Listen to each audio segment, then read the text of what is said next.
Hello and welcome to the Motherhood Village podcast. I'm on with a very special guest. I have Becky Gleed. She is a licensed family therapist, a perinatal mental health professional, and author of Employed Motherhood, Healthily and Holistically Transition Back to Work After Having a Baby.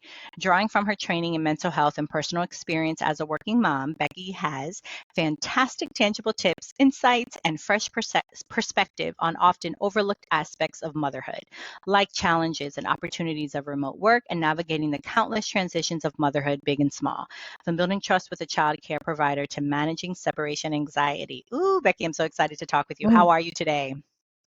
I'm doing well. I'm excited to be here. All things working motherhood. Yes. Okay. First question I always like to ask my guests is what is your favorite book or one that you would like to recommend? Some have actually been giving two. They Mhm. usually give like a book that they're like every mother should read and then something that has kind of impacted them, but you can take Yeah, it however you want to. absolutely. So I will share one now, more focused on the mom and kind of a relational recommendation. And then two later on, I will give more for children. So then there's a bibliotherapy recommendation. Okay. But the first one I'm going to point to, so with couples, particularly couples new parents, there's a method that I use clinically called the Gottman method. And it's science backed, it's research based, it's out of actually Seattle, Washington. It's called the Gottman Institute. And it's a couple. He Mhm. was a mathematician, she's a psychologist, John and Julie Gottman. And they established this incredible love lab where they studied relationships for decades. And Mm, I say this because they could have chosen any topic to spend, you know, the last, decade of their work sure. on, and they chose parents. And I think that really speaks to the gap. And I'm going to circle back to the recommendation, which is a book called The Science of Trust. And while this is really focused on couples, the tenets can be used and translated to the child care provider relationship. Mm, The science of trust with your partner, the sure. science of trust with your child, again, the child care provider. So the science of trust, I can stand behind that one. It's so interesting that you talked about parenting and couples, and I know you are a relationship therapist as well. And I Mhm. thought about asking you questions regarding that when I kind of came up with what we would talk about, but I left that out. However, I will ask one thing, or maybe just mention something. So I run 3 evening support groups for moms.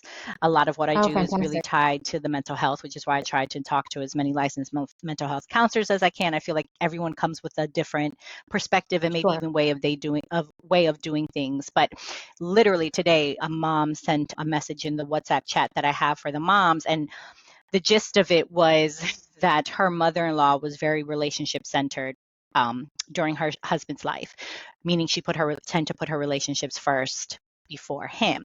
So she asked in the chat, like, I'm kind of Mm, struggling with this because my husband thinks I should be more relationship than child centered, et cetera, et cetera. So she was like, mm. ladies, are you more relationship, child, Yeah. or self centered? And we were all kind of blown away. We're like, oh, we've never heard of it put that way. And I realized, and from the gist of even having the other moms jump in, I think it flows. I definitely know I'm in a season of child centered. I was when my son was first born. Like I was in it. I Mhm. was like, husband who? No.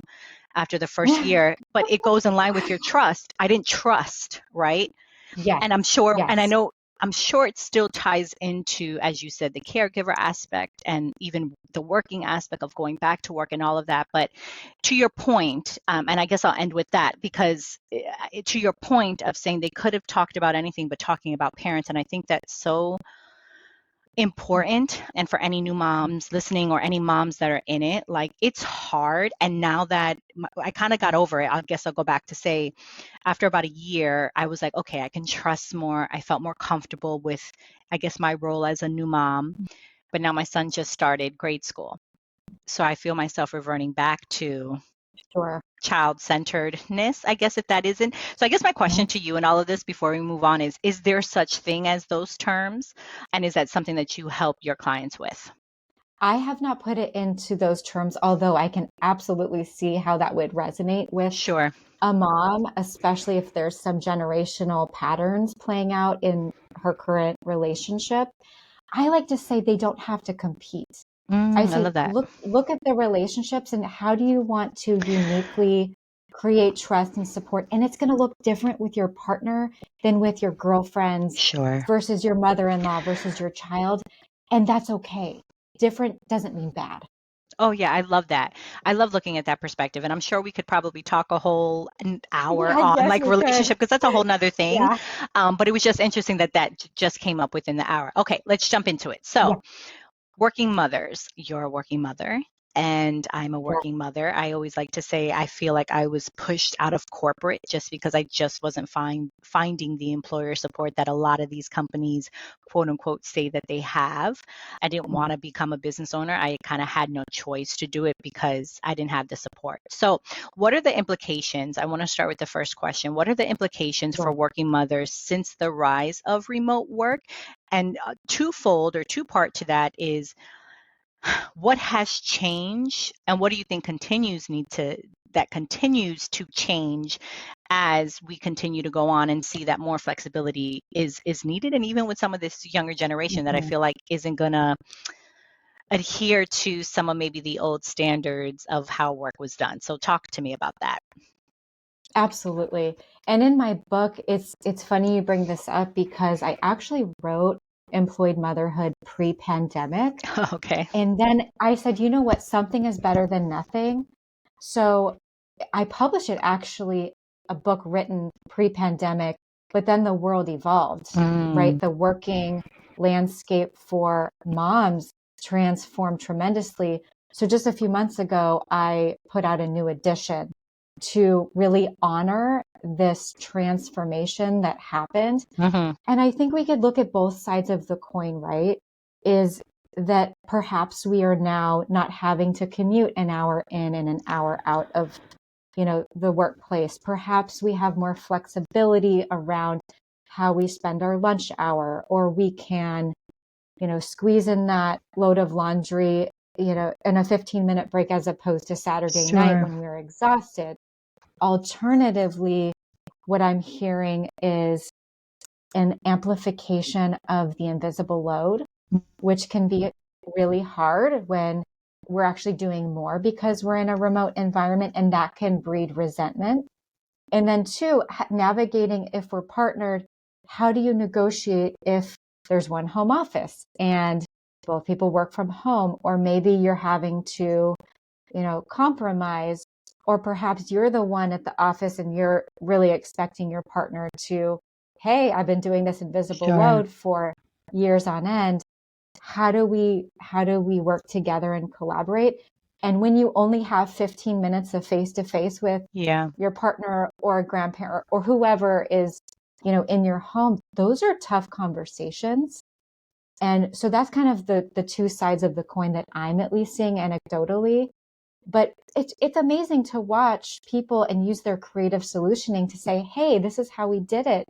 This is how we're thriving, or here are some topics that we really need your help with. Mm-hmm. It's not a one size fits all, that's for sure. And I was going to say, I would imagine you'll probably hear more of just people trying to figure it out, as you said, and maybe just the most important Mhm. key just being the open communication, where to not let the resentment build on both sides, whether it's with your employer, and hopefully you have the relationship to where you can say, hey, I need maybe a little support here or there. It's so fascinating how it's like we're like, oh, we're spending too much time away from work, now we're at remote work, and then to your point, it's like, but there that arises its own challenges, even though someone could be like, what do you mean you're working from Yes. home? But to your point, but then it's almost like, yeah, but I'm home all the time and the invisible load is now larger and I'm not out of the house. And it's Mhm. it's it's just, yeah, it's interesting It's to these say the least. boundaries too. Exactly. Hmm. And making sure that Yeah. you have, yeah, boundaries are key. My husband unfortunately had to go back into the office a couple of days during the week, which we didn't Uh, understand why after like 3 years, because he's got like three computer right. screens. Like he loves it. I'm not a remote work. I like to have the flexibility of both. My husband loves working from home. Mhm. But anyway, of setting up the boundaries of saying like he walks every day and he makes sure that he kind of gets his time in. But I think the resentment a Mhm. lot of times come from the moms of saying, well, I can't necessarily get my steps in because I have to do the laundry, do Yep. this, I have the call. So therein lies then the communication saying, hey, I'd love to go on a walk too. Can you help me here? And not letting it Yes. fester. Yes.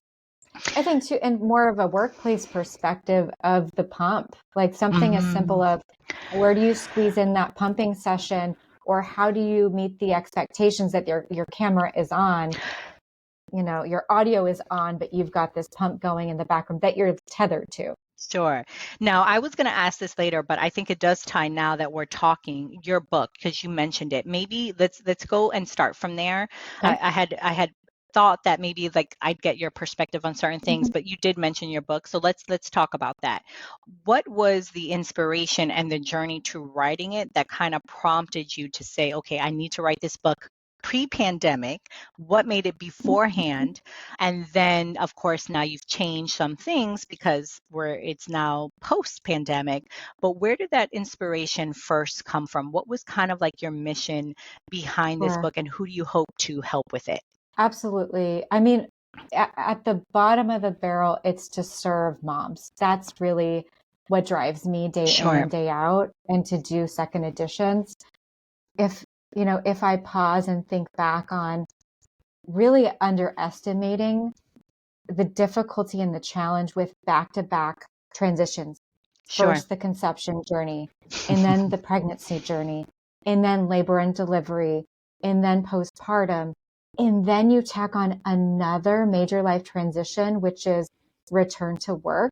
Yeah, And my personal experience, and just kind of getting to know my friends' experiences too, is this is tough and nobody's talking about it.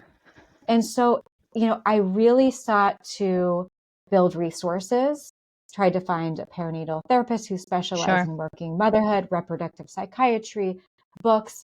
I tell you, I searched high and low, and it didn't exist, or it was, undersaturated with resources, or just didn't resonate. And so in a way, it was a gift to myself as well as the working mom community. And what I didn't want to do was to add one more resource that was pushing this hustle and grind mentality. I wanted something twofold, something gentle, but also multidimensional. Because, as moms, we are multidimensional, multifaceted, we are nuanced, we are dynamic, and I wanted something to capture that. So the book comes from a framework of a multidimensional approach. Sure. And also, I try to use, especially in the second edition, language that captures a gentleness. Instead of multitasking, for example, I try to Mm, stick with mindful pairing. And okay. Oh, I like I that. just don't want to send the message that we need one more thing on our plate. No, we don't. We need support and resources and gentleness. So, in the bio, I read that it's a holistically and healthily approach. Mhm, So, can you talk to me about mhm. how it is and what does, what are the three takeaways? I read your book, which now in my mind, I'm like, how did I not read the book before us talking, right? It's like always one of those things in hindsight. Yeah, But what are the three takeaways someone would have from reading your book?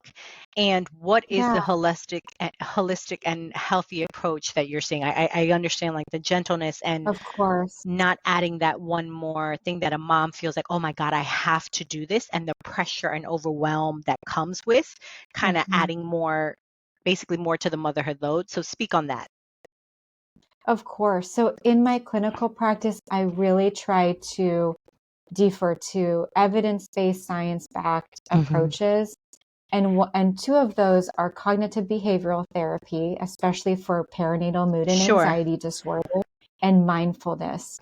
And so that's integrated, peppered into the book just from the clinical perspective. And the holistic, gentle nature of that, an example is, let's say you have a negative thought Hmm. of, I can't figure this out. I'm not meant for motherhood or working motherhood. With what the gentle transformational might be, how do we use more affirming, self compassionate thinking of, I'm a mom doing my best, trying to provide financial opportunity, and modeling that I can continue to passionately pursue my goals and dreams in tandem with parenting. That's some of the work that we would do. And then the multidimensional is, I go through the book in each chapter and focus on not just emotional, but relational, financial, environmental, social, occupational. And so I tend to the different dimensions. We are not flat. We are so No. dynamic as moms. So Well, yeah, that's and I just a would couple things. imagine, but there's also different seasons. Like I was completely Different different when seasons. I was a new, oh my gosh, breastfeeding, trying to keep my baby alive and that initial shock Yes. factor to now, Yeah. okay, I think I got a handle, but then to my point, now he starts preschool. And it's so funny. Maybe you could write something about this, or maybe you've even talked about it Yeah. in your thing. I feel like there's so much we don't even talk about the grieving aspect, not only of and I've heard like the grieving aspect of like the identity, the work aspect and all of that. But I didn't realize how it was going to affect me of my son leaving preschool because he was there for about Oh. 4 years to now kindergarten. And not even in the sense of, oh, he's going to kindergarten, he's growing. No, it was like, oh, wait, this is hard. Now it's, he has to go to school. Now the pressure is on me to make sure he's at school. There's no tardiness. Like Yes. there's a whole nother level there and there's sight words and this. And I'm like, whoa, like I wasn't ready for this. I'm like, where's the support for this now? You know? So to your point, we are Absolutely. multidimensional because motherhood is ever changing. And we thought we had one season filled. I was like, oh, the past 4 years we've had this preschool thing down packed. And now, oh, I have to volunteer. I have to do things. And it's a whole nother level that you're unprepared for. Yes. Transformational beginning to end. For sure. So I've heard of Yeah. something called like the microtransactions. Why don't you talk to me Mhm. a little bit about when you hear that, what that means to you Sure. and how it would affect a mother in her daily life as in motherhood and all the things. Of course. I think we can all relate as moms, working moms, that we swim through microtransactions, whether it's at the office Mhm. or a pediatrician appointment or on a play date or as your child begins kindergarten and you're, first day of school, that first, experience on the airplane as you take your first trip with your child. Yes. I will use two frameworks, Sure. if that's okay. The first is a neuroscience one, and I'll use two different pillars. So the first pillar is, happy hormones, the dopamine, the endorphins, the oxytocin. And then the second pillar represents alternative hormones such as cortisol and adrenaline. And then the second framework is that cognitive behavioral approach that I use in my clinical practice. And the best way to boil CBT, is what we call it, down is through a triangle. The first point of the triangle are those automatic thoughts. The second are automatic feelings. And then the third are those automatic actions or behaviors. And the situation is in the middle, right? And CBT, some of the basics is there's a bidirectional relationship between thoughts, feelings, and behaviors. Mhm. So, for example, we feel the way we think. And coming back to those two neuroscience pillars, we want to thrive and have as many endorphins and oxytocin as we can because we know that helps with functioning. Sure. And if we use that airplane example, of, let's say baby starts crying and we've all been there, can't figure out what's going on. Maybe it's the ears, maybe it's a feeding, who knows?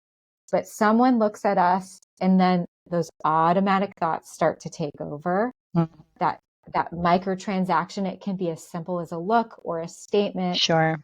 And if we can reframe our thinking away from, again, oh my gosh, I'm ruining the flight for all the passengers, I am that mom, Yeah. to something different. Like perhaps some of these passengers are parents and have been there too, and they're going to be understanding, and I'm doing the best I can. My best is enough.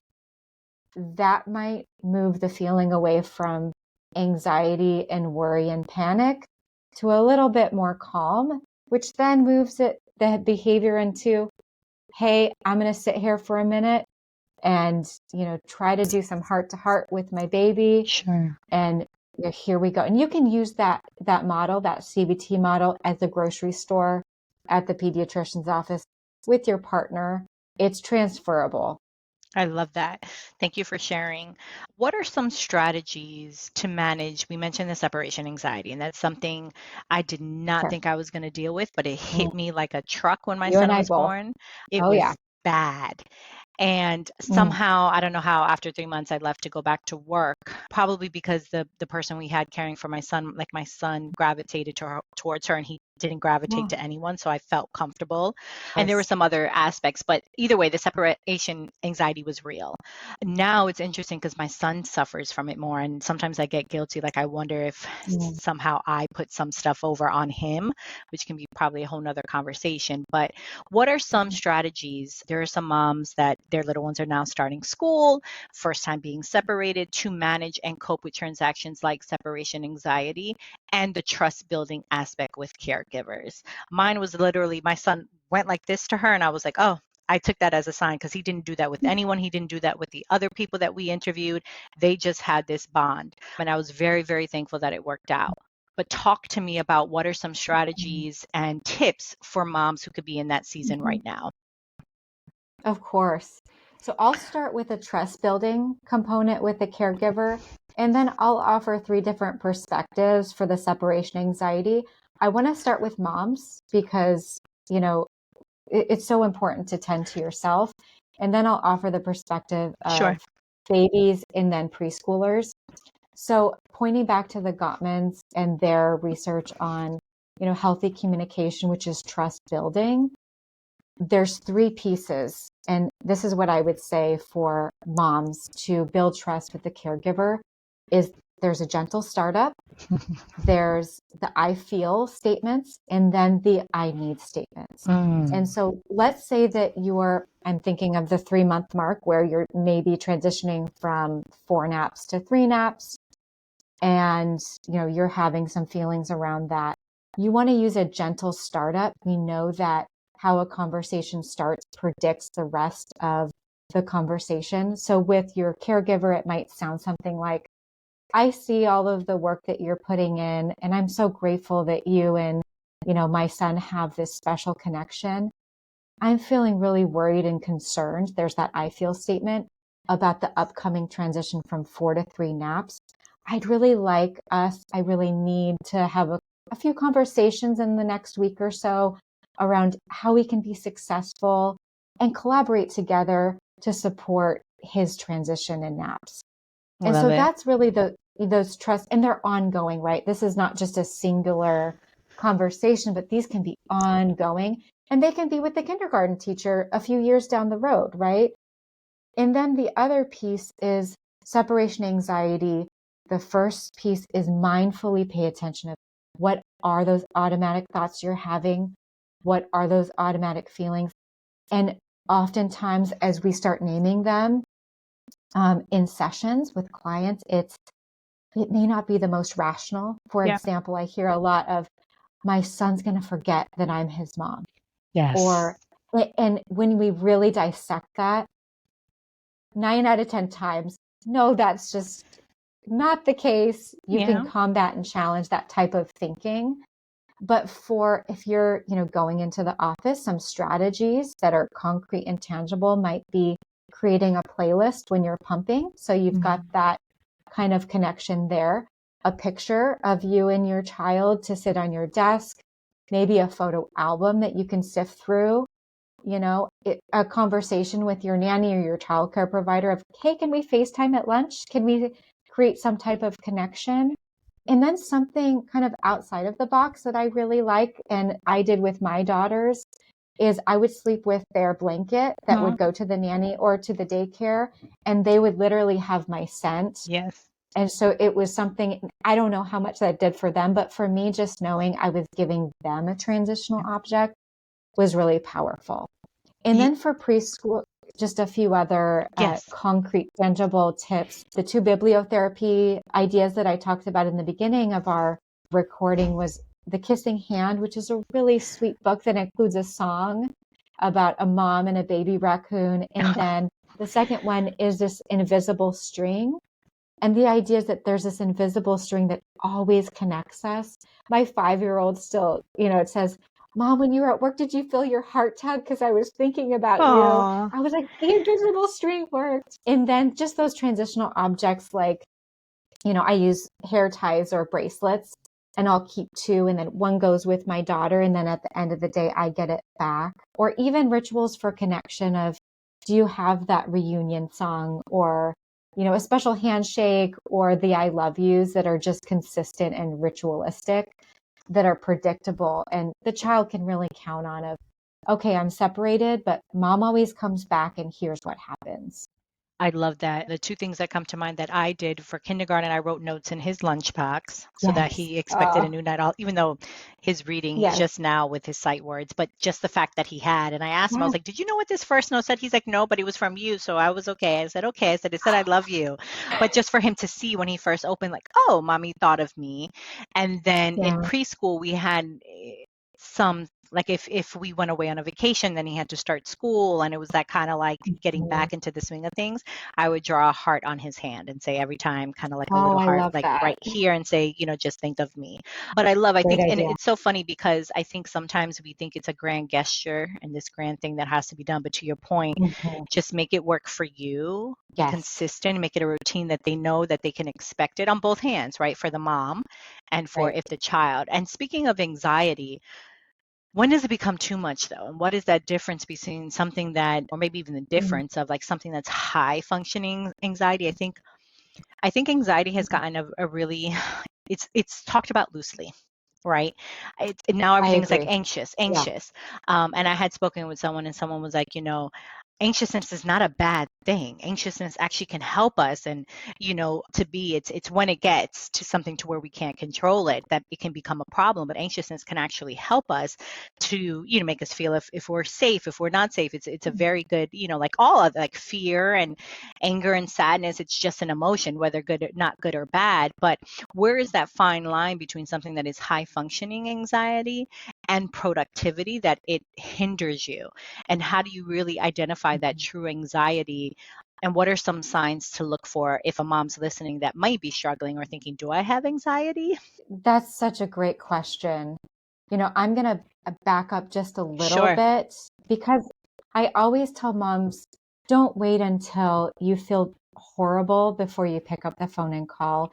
It's Mm, okay to say, "Hey, I'm not feeling myself," or perhaps a loved one has pointed out of, "Are you feeling okay?" yes. Don't let it get to the point where there is a tipping point in functioning or basic ability to tend to your own needs before you pick up the phone and call. And Hmm. that can be, your OB, it can be your primary care physician, it can Sure. be what we call a PMHC, a perinatal mental health professional, before picking up the phone and calling. We know that 10% and it was higher during the pandemic, 10% of moms experience anxiety postpartum. So I just threw out that statistic because it's higher than a lot of people really realize. And it's okay to get help early on. But to speak to like diagnostics, we use, and that's one of the helpful pieces of a PMHC is we're trained in evidence-based assessments.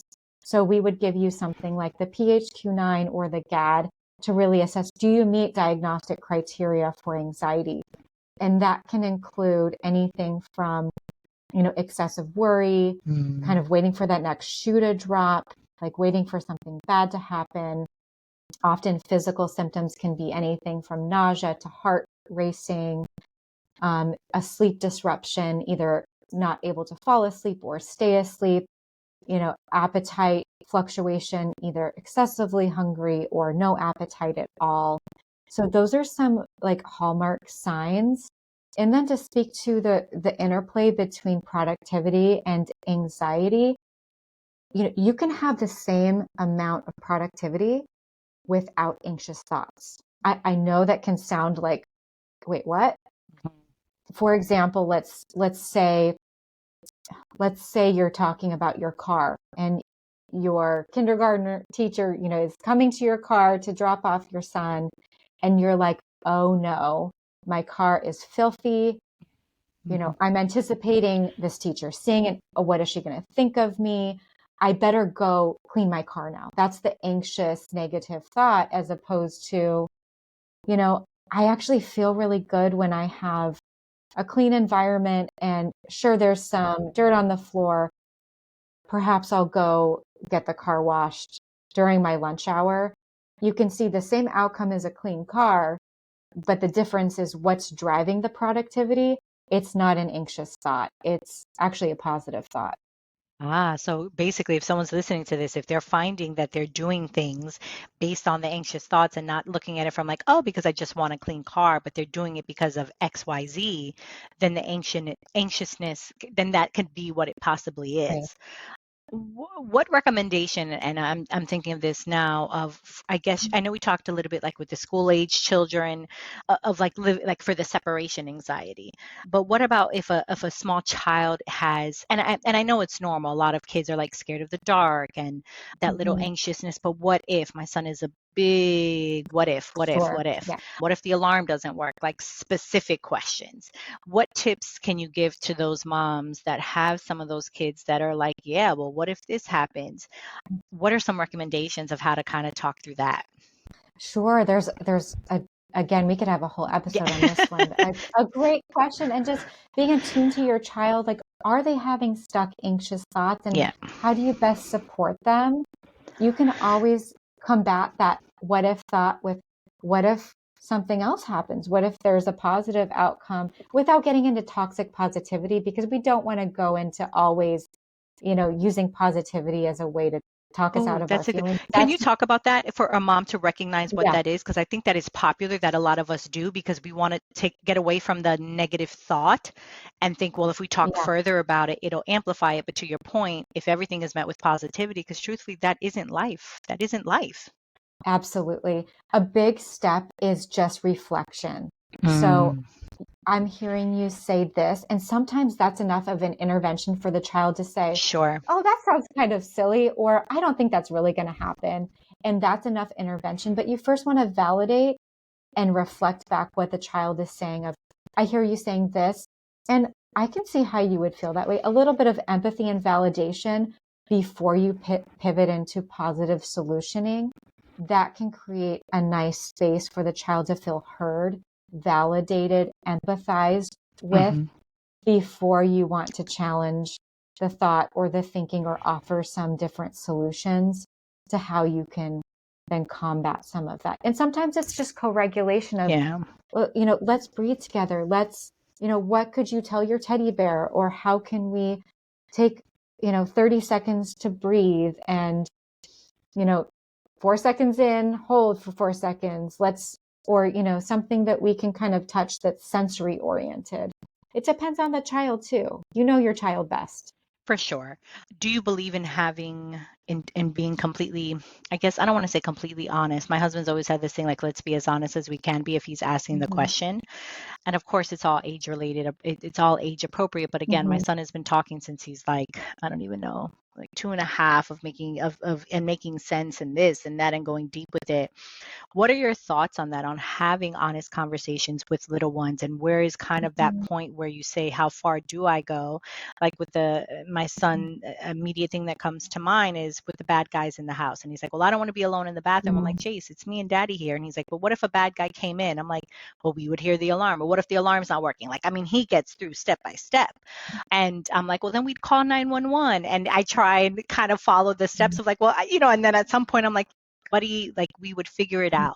So where do we draw the line? And do you think it's possible or to Right. sometimes to just say, and to your point with the toxic positivity, where we do have to just kind of be truthful?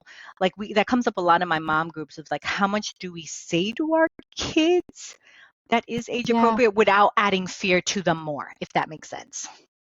it makes so much sense. And I think we often underestimate the power of our own children, Yeah. of just an open-ended question and allowing the child to empower themselves of, Mm, in this moment, I hear that here's right, the reflection piece, yep. the validation piece, that you're in the bathroom and you're scared of a bad guy. I hear you. I recognize that that's a real feeling for you. What would help you feel safe? Yeah. And what can I do to provide some of those, strategies and implement Sure. that for you? And again, 9 times out of 10, these children just blow me away because they know what they need oftentimes, but if they don't, they might be able to offer something that then you can say, ah, there's a nugget. What can I add to that? Love it. And I'll give this as an example for anyone listening. So he's getting older, so some of his questions are sophisticated, but to your point, the problem solving with it. So he had asked me and he's like, well, mommy, how can I talk to myself if I'm scared? Because he hears me Oh, say that a lot. And I said, well, you say in your mind. And he said, well, do you get scared? And I said, yes, baby. I told you. I said, mommy does. I said, I don't like the dark. He's like, well, daddy's not scared. I'm like, no, daddy is not. I said, but I do sometimes get. I said, and what I have to do is pause and say, okay, let's reassess. I'm in a safe space. Like I told him, I said, that's how I talk. And he goes, well, do I have to say it out loud for everyone to hear? And I said, absolutely not. I said, you can talk to your brain. And then we got into a whole conversation of like, well, do I just say it in I my love mind? I said, that. yes. But to your point, I think our kids we have to give them more credit because Mhm. they'll come up with, and maybe sometimes it's also just sitting back and listening and kind of instead of trying to guide the conversation. Yes, it's so easy. And it's, again, oftentimes well intended, Yeah. but we do have to kind of check ourselves. Are we projecting what we think we would want versus these little people are separate Yeah. individuals and right? And we can grow and learn from each other, but they really are, they blow me away. They are so resourceful and, you know, Yes. Before we part ways here, and of course, I'll ask how people yeah. can follow you. How old are your little ones? I didn't ask. Of course. So I had my 5-year-old. It's actually my 10-year-old's birthday today. Oh, So I'm actually having all sorts of feelings about double digits. I'm like, my kids will never be beyond 3, but I'm like, oh my gosh, they wow. actually do grow up. Yeah. But I'm ready to give back to, I'm in a better space. I'm sleeping through the night. So Yeah. I'm never been in a better place to show up for the postpartum So you community. have 10-year-old and you said 5?